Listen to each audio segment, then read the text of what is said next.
오늘 제목을 한번 읽고 그리고 말씀을 듣도록 하겠습니다. 인생의 막다른 길. 자, 한번 제목을 읽어주시겠어요? 시작. 인생의 막다른 길에서 어떻게 해야 할까요? 사실 여러분 누구든 인생에서 막다른 길을 만날 수가 있습니다. 사람은 완전한 존재가 아니기 때문에 아무리 돈이 많아도 아무리 건강해도 아무리 능력이 있다고 해도 인생에서 만나는 여러 가지 문제들을 피해갈 수 없습니다. 보통 여러분 그렇게 문제를 만나면요, 자기 능력으로 어떻게 해서든지 그 문제를 해결해 보려고 합니다.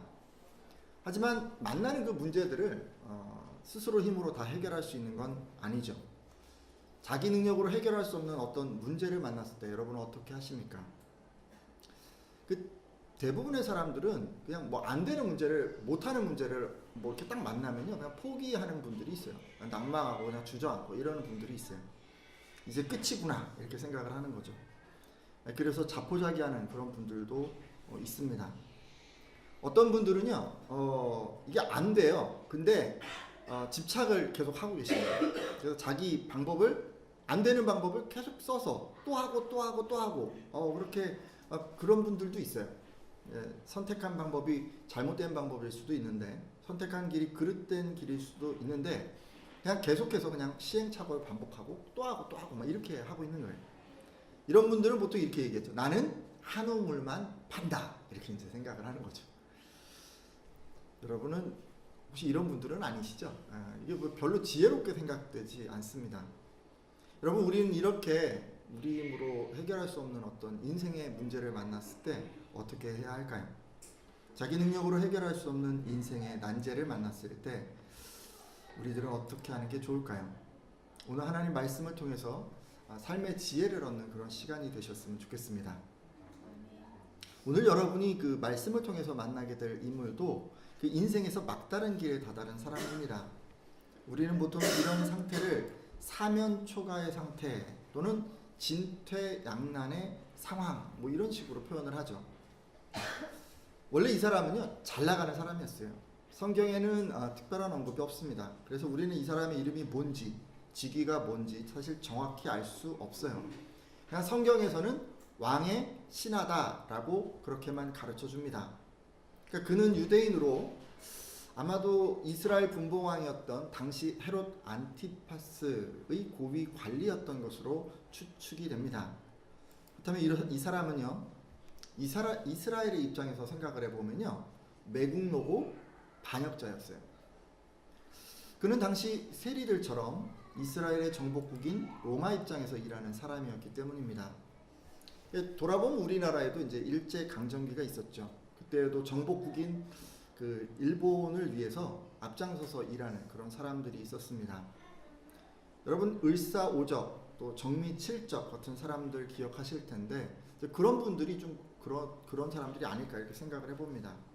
이런 분들은 조국을 등지고 동포들에게 욕을 먹는 대신에 정복국인 일본으로부터 수많은 특혜, 높은 지위 이런 것들을 보장받았습니다. 근데 이 사람이 바로 그런 사람이 아니었을까 생각을 해봅니다. 이 사람은 양심을 팔아서 정복국인 로마에 충성했고 많은 특혜를 누리고 있었을 것입니다. 그리고 그로 인해서 돈이면 돈, 권력이면 권력 이런 모든 것을 다 손에 쥐고 있었을 것입니다. 이렇게 남에게 피해를 입히면서 자기만 위해 살아가던 이 사람에게, 그리고 그렇게 살아서 큰 부와 권력을 이룬 이 사람에게 인생의 역경이 닥쳐옵니다. 여러분, 그러면 이 사람은 어떤 어려움을 만나게 되었을까요? 요한복음 4장 46절 말씀인데요, 제가 읽겠습니다. 예수께서 다시 갈릴리 가나에 이르시니 전에 물로 포도주를 만드신 곳이라. 왕의 신하가 있어 그의 아들이 가버나움에서 병들었더니. 아멘.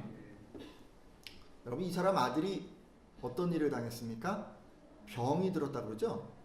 아마 이 사람은요, 자기가 가진 모든 것을 다 동원해서 이 아이의 병을, 아들의 병을 고쳐보려고 했을 것입니다. 하지만요, 당시 의술로는 이 아이를 도저히 고칠 수 없었던 것 같아요. 시간이 지남에 따라 이 아이의 병색은 깊어만 갔고 어쩔 수 없이 지금 죽을 날만을 기다리고 있었습니다. 여러분 요즘 같으면 정부의 뭐 장관, 차관급 이런 고위 공직자들 있잖아요. 돈도 많고 뭐 지위도 있는 그런 분들.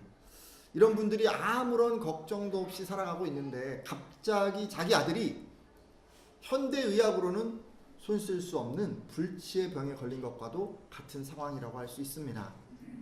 정말 누가 보든지 부러워하는 그런 사람, 남부러울 것 없는 그런 사람, 이렇게 잘 나가던 사람에게 자기 힘으로 어찌할 수 없는 인생 최대 역경이 닥친 것입니다. 사실 여러분 이렇게요 인생길을 걷다 보면 누구든지 해결할 수 없는 이런 문제를 다 만나게 마련입니다. 사람들은 누구든 예외 없이 그가 얼마나 부자인가, 높은 지위에 있는가, 뭐 성공을 했는가 이런 거하고 상관없이 인생길에서 역경을 만날 수 있습니다. 여러분 때로 우리들 가운데 건강을 자신하던 분들이요 원치 않는 질병에 걸리기도 하고 또 단 한 번도 실패해 본 적이 없는 그런 학생일지라도 대학 진학에서 고배를 맛보기도 하고 시험이라고는 떨어져 본 적 없는 청년이 취업의 문턱에서 힘든 일을 겪기도 하고 언제나 남들 부러울 것 없이 살아가는 그런 사람이라도 뭐 배우자를 만나는 것에 힘든 시간을 보내거나 심지어 아이를 낳고 양육하는 그런 모든 일에서 어려움을 겪기도 합니다. 누구든 이런 난관 앞에서 벗어나려고 뭐 뛰어넘어 보려고 최선을 다해 보지만 그럼에도 우리들은 인생의 문제 앞에서 어찌할 수 없는 그런 좌절을 맛볼 때가 있습니다. 온갖 지혜를 다 짜내고 인맥을 다 동원하고 가진 재력을 다 사용해도 실패할 때가 있는 것입니다. 여러분 오늘 말씀에서 만난 이 왕의 신하처럼 자기 능력으로는 도저히 해결하지 못하는 그런 문제를 만날 때가 있다는 말씀입니다. 여러분 이런 상황 가운데 딱 들어가면 어떻게 하십니까? 보통은 아까 앞서 말씀드린 것처럼 뭐 자포자기할 수도 있어요. 도저히 안 되니까 그냥 포기하는 거죠. 사업에 실패하고 재기가 불가능하다 이렇게 생각될 때 그냥 자포자기하고 그냥 그렇게 생각하기 싫으니까 그죠? 그렇게 할 수도 있고요. 시험에 떨어지고 뭐 자기 실력으로 도저히 합격할 수 없다 뭐 이런 생각이 딱 들 때 자포자기할 수도 있습니다. 때로 좌절하고 스스로를 자책하고 이럴 용기조차 없는 사람은 그런 상황 자체를 회피합니다. 그렇게라도 해야 어쩔 수 없는 상황에서 마음이 편해지기 때문이죠. 또 어떤 분들은 다른 방법을 모르기 때문에 그냥 해봐도 뭐 안 되는 줄 알면서도 언젠가는 될 거야. 내게는 때가 이르지 않았을 뿐이야. 이렇게 생각을 하면서 계속 똑같은 방법을 쓰면서 스스로 자위하기도 합니다. 하지만 성도 여러분, 이렇게 하면요 인생에서 만나는 역경을 해결할 수가 없습니다. 그러면 우리는요 이런 문제를 만났을 때 스스로 해결할 수 없는 어떤 문제를 만날 때 어떻게 하면 좋을까요? 오늘 병들어 가는 이 죽어가는 아들을 둔 이 왕의 신하는 어떻게 했는지 한번 보고자 합니다. 요한복음 4장 47절 말씀인데요. 여러분이 한번 읽어주시겠어요? 시작. 그가 예수께서 유대로부터 갈릴리로 오셨다는 것을 듣고 가서 청하되 내려오셔서 내 아들의 병을 고쳐주소서 하니 그가 거의 죽게 되었음이라. 아멘. 여러분 왕의 신하가 어떻게 했죠? 지금 예수님에게 가서 내 아들의 병을 고쳐주소서라고 그렇게 말씀드렸습니다. 앞서 그의 아들, 이 아들이 가버나움에서 병들었다라고 한 것으로 보아서 왕의 신하는 지금 예수님이 계신 가나라는 도시에서부터 대략 한 35km 정도 떨어진 가버나움이라는 곳에 살고 있었던 것으로 보입니다.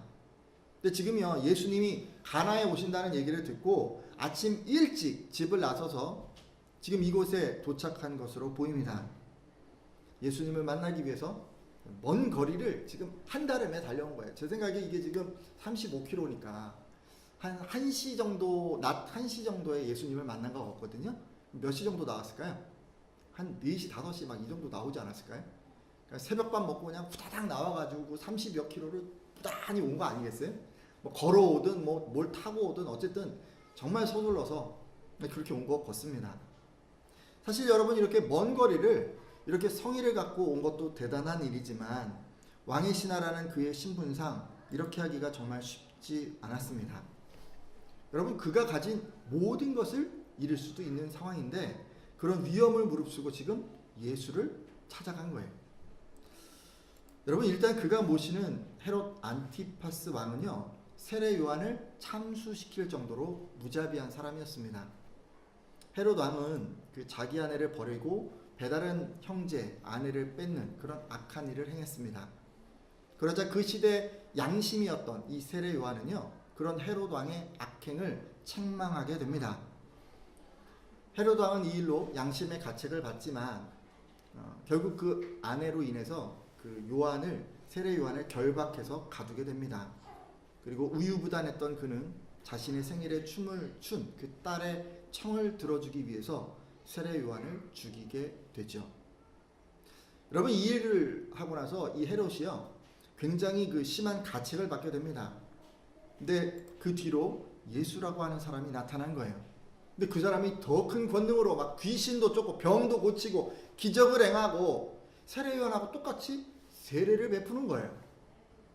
그러자 이 사람은 내가 목을 벤 요한 그가 다시 살아났어 라고 그렇게 말을 하면서 예수를 주목하고 견제하기 시작했습니다. 헤롯 왕은 그렇게 생각하지 않았을까요? 자기가 죽인 그 요한을 대신해서 이 예수가 복수라도 하지 않을까 뭐 이런 식의 생각하지 않았을까요? 근데 이런 상황에서 그 왕의 신하가 그 예수를 찾아가면 어떻게 되겠습니까?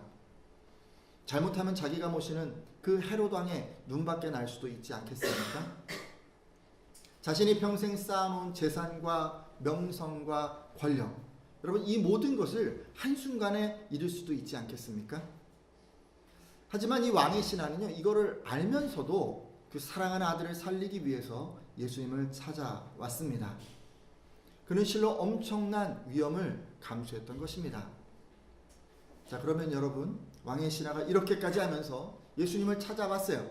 그리고 고쳐달라고 했어요. 자 그러면 예수님은 뭐라고 하셨을까요? 그래 내가 내 아들을 고쳐주겠다라고 이렇게 흔쾌히 승낙해 주셨을까요? 말씀을 통해서 확인해 보도록 하겠습니다. 요한복음 4장 48절 말씀인데요. 제가 읽겠습니다.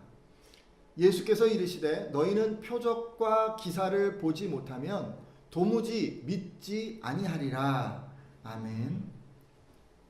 자 여러분 예수님이 지금 하신 말씀인데요. 멀리서 찾아온 왕의 신하에게 예수님께서는 내가 그렇게 부탁하니까 내가 내 아들을 고쳐줄게 라고 이렇게 따뜻하게 말씀한 것이 아니고요. 그냥 매몰차게 이렇게 얘기했어요. 너희들이 기적과 신기한 일을 보지 않으면은 쉽게 믿지 않을 것이다 라고 이렇게 이야기를 하셨어요. 예수님이 이렇게 말씀하신 것은 왕의 신하가 아쉬울 것이 없을 때는 예수님께 나오지 않다가 가장 소중한 아들을 잃어버리게 되어서야 이렇게 부랴부랴 찾아온 것을 보고 이 말씀을 하신 거예요.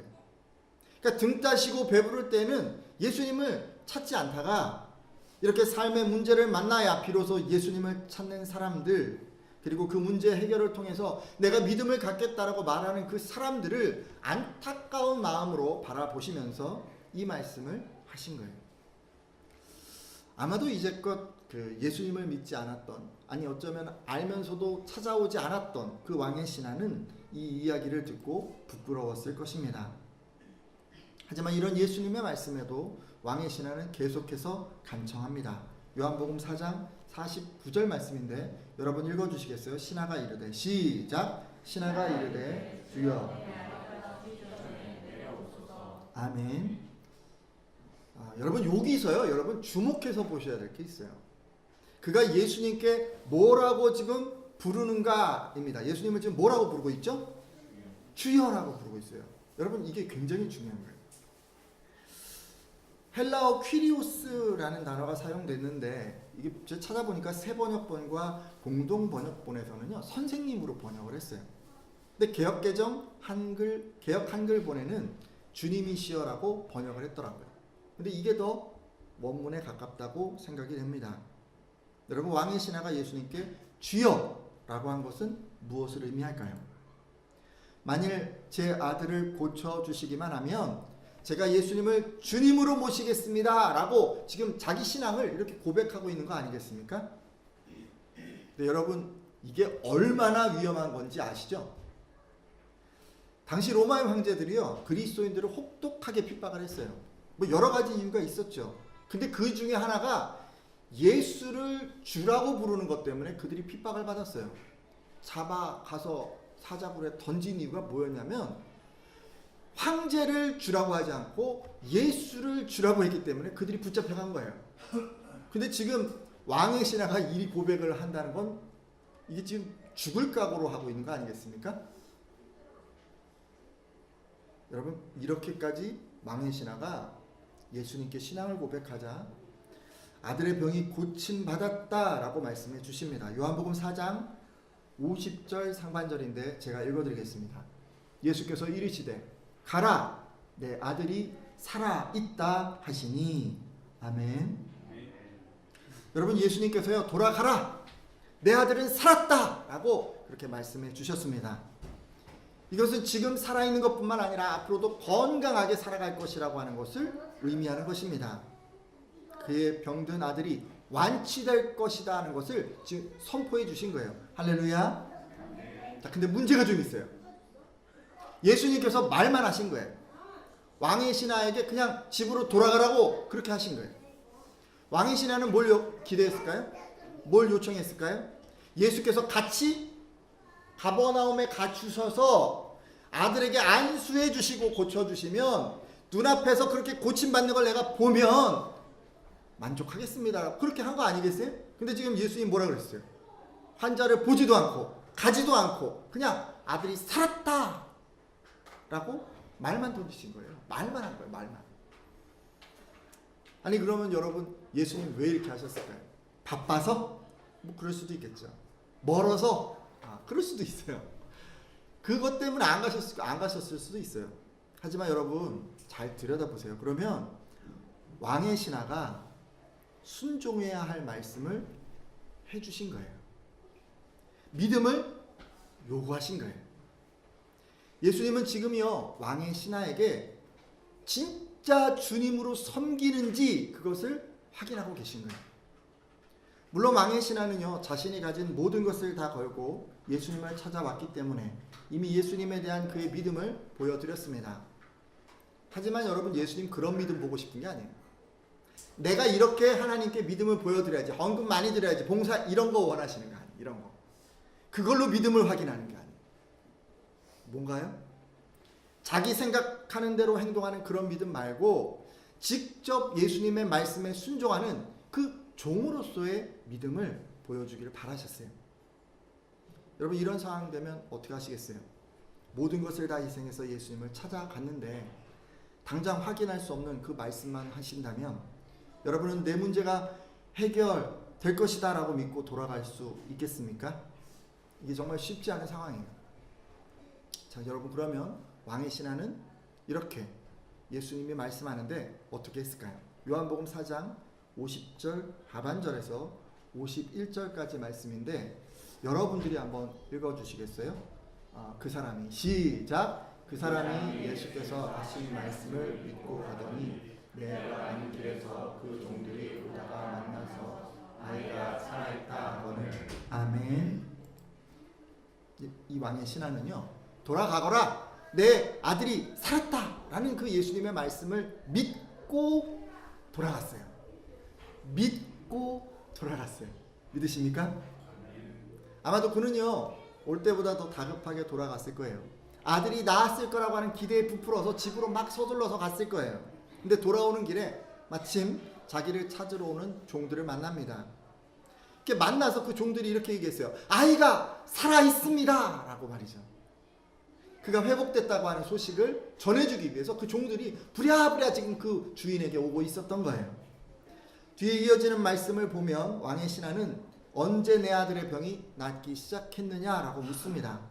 그러자 종들은 어제 7시, 그러니까 우리 시간으로 하면 낮 1시에 열이 떨어졌습니다 라고 그렇게 대답하게 되죠. 그들의 대답을 통해서 이 왕의 신하는 예수께서 내 아들이 살았다 라고 말씀하신 바로 그때에 그 아들의 병이 치유된 것을 깨닫습니다. 그리고 그 일을 경험한 후로 자기뿐 아니라 그의 온 집안이 다 예수님을 믿게 되었습니다. 여러분 어떻게 된 겁니까? 인생의 가장 큰 역경이 큰 기쁨이 된 거 아니겠어요? 아니 어쩌면 기쁨에서 끝난 게 아니라 가장 큰 축복으로 바뀐 것 아니겠습니까? 여러분 성도 여러분 이렇게 된 것 뭐 때문이었어요? 그렇죠. 가장 어려운 순간 그가 예수님을 찾아간 것 때문에 그의 역경이 기쁨이 된 것 아니겠습니까? 말씀에 믿음으로 순종했기 때문에 그가 이 기적을 체험한 것이 아니겠습니까? 오늘 함께한 예배자들도 인생에서 해결할 수 없는 역경을 만나면 왕의 신하처럼 이렇게 하시기를 권면합니다. 역경을 통해서 고통과 불행으로 나아가는 것이 아니라 기쁨과 행복으로 나아가시기를 부탁드립니다. 오늘 말씀을 이렇게 쭉 보면요. 여러분 왕의 신하처럼 문제 해결을 받으려면 이 두 가지 믿음이 필요했음을 알 수가 있습니다. 여러분 가장 먼저 필요한 믿음은 어떤 믿음이냐면요. 문제를 만났을 때 예수께로 나가는 믿음이에요. 문제를 만났을 때 예수님께 나갈 수 있는 그 믿음이 있어야 돼요. 여러분 인생길을 가다가 스스로 힘으로 어떻게 해결할 수 없는 문제를 만나시면 예수님께 나가십시오. 사실요 어떤 문제를 만나든 곧장 예수님께 나가는 게 가장 좋은 방법이겠지만 오늘 왕의 신하처럼 하셔도 상관은 없어요. 할 수 있는 방법 다 써보고 영혼과 육체가 다 너덜너덜해져서 정말 이제 안 되나 보다 라는 판단이 들어서 두 손 다 들고 예수님을 찾아가셔도 상관없습니다. 그렇게라도 예수님께 나가는 것이 중요합니다. 제가 예수님께 나간다라고 하니까 뭐 교회 출석하거나 예배 드리는 것으로 생각하실 수 있는데 예수께로 나간다는 것은요 그런 종교적인 행위보다 예수님께 나가서 조용히 무릎 꿇는 가운데 예수님 도와주세요. 예수님만이 내 문제를 해결해 주실 수 있습니다 라고 이렇게 고백하고 기도하는 것을 의미합니다. 그래야 여러분이 만나게 된 문제를 해결할 수 있는 것입니다. 근데 여러분 이렇게요. 근데 중요한 건요. 예수님께 나갈 때 그분이 여러분의 문제를 해결해 주실 수 있다는 것을 믿는 것이 중요합니다. 뭘 믿는 거라고요? 문제를 해결해 주실 수 있다는 것. 그것을 여러분 믿고 나가야 돼요. 예수님께서는 마태복음 11장 28절에 수고하고 무거운 짐진 자들아 다 내게로 오라 내가 너희를 쉬게 하리라 라고 말씀하셨습니다. 여러분이 인생의 문제를 다 가지고 오면 해결해 주시겠다는 그런 약속의 말씀입니다. 이 말씀이 충분히 믿어지지 않아요? 그러면 여러분 주변의 그 신앙인들의 실제 경험을 한번 들어보세요. 해결받은 사례를 좀 들어보세요. 그게 또 부족하다고요? 그러면 여러분 더 큰 확신을 위해서 여러분 성경 말씀을 좀 깊이 읽으십시오. 그래서 여러분 예수님께서 여러분의 그 문제를 해결해 주실 수 있다라는 그 믿음을 여러분 가지십시오. 그리고 그 믿음을 갖고 예수님께 나아가십시오. 그것이 가장 먼저 필요한 믿음이에요. 그 다음은 여러분 우리가 또 하나의 믿음이 필요한데 예수님을 주님으로 모시는 그 믿음이 필요해요. 예수님을 어떤 분으로 모신다고요? 주님으로. 제가 앞서 말씀드렸죠. 헤롯 안티파스를 왕으로 모시던 신하가 예수 그리스도를 주로 모시겠다라고 고백했던 것처럼 여러분들도 수많은 세상의 가치를 버리고 예수님을 왕으로 예수님을 주로 모셔야만 합니다. 여러분 당장 그렇게 하지 못한다 하더라도 여러분 마음 가운데 내가 주님으로 모시면서 살아가겠습니다라고 이렇게 결단하셔야 합니다. 여러분은 그동안 어떤 것을 주인으로 섬기면서 살아오셨습니까? 혹시 왕의 신하처럼 무사람을 섬기며 살아오시진 않으셨습니까? 예수님보다 직장 상사를 섬기고 예수님보다 힘있는 친구들을 섬기고 예수님보다 남편과 아내와 자녀들을 섬기고 우리가 그렇게 살지는 않았습니까? 혹시 여러분은 왕의 신하처럼 세상에서 성공하는 것을 그렇게 섬기면서 살아가지는 않으셨습니까? 남들을 좀 짓밟고 남들을 좀 힘들게 하더라도 그들 안에 상처가 남더라도 내가 성공할 수만 있다면 이렇게 생각하면서 그렇게 길을 걸어가지는 않으셨습니까? 혹시 이 왕의 신하가 그랬던 것처럼 재물을 위해서 그렇게 살아가진 않으셨습니까? 다른 사람들에게 해를 끼치면서라도 부유하면 된다라고 생각하고 부정한 방법을 사용해서라도 부유하기만 하면 된다 이렇게 생각하면서 그렇게 살아오지는 않으셨습니까? 여러분 만약 그러셨다면 이제는 이 모든 것을 내려놓고 예수님을 주로 섬기겠다고 결단해 주십시오. 그래서 여러분 삶에서 만난 역경을 예수님의 능력으로 해결하셨으면 좋겠습니다. 아니 근데 여러분 아까 그렇잖아요. 우리가 믿음이 없어요. 근데 문제를 해결하고 싶어요. 그래서 예수님 앞에 나와서 입으로만 하는 거예요. 주님이라고, 주여라고 그렇게 할 수 있어요. 교회도 그런 분들이 있을 수 있잖아요. 입으로만 주여 주여 하는 그런 분들 있을 수 있어요. 여러분 우리는 이런 걸 어떻게 구별할 수 있을까요?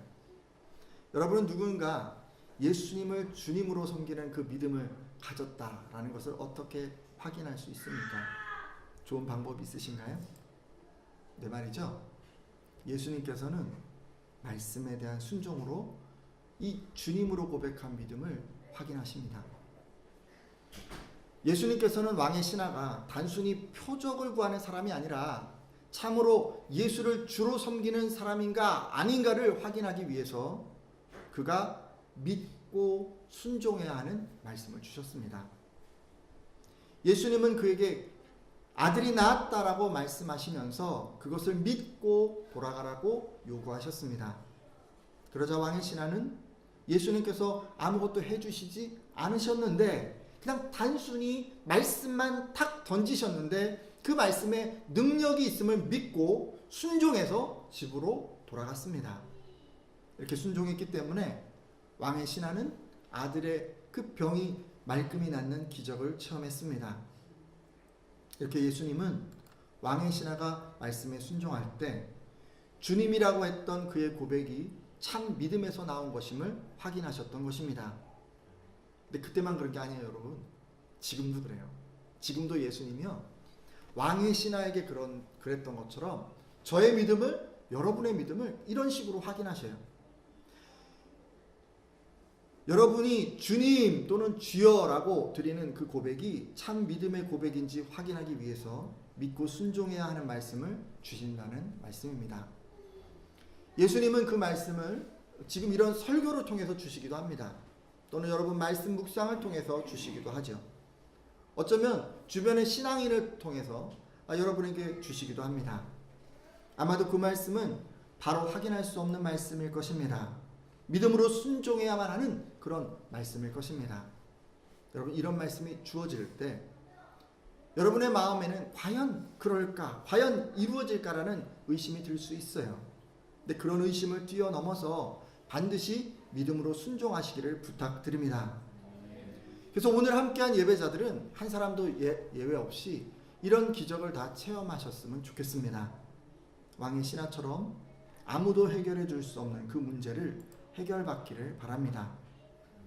여러분 인생에서 만난 그 역경 있잖아요.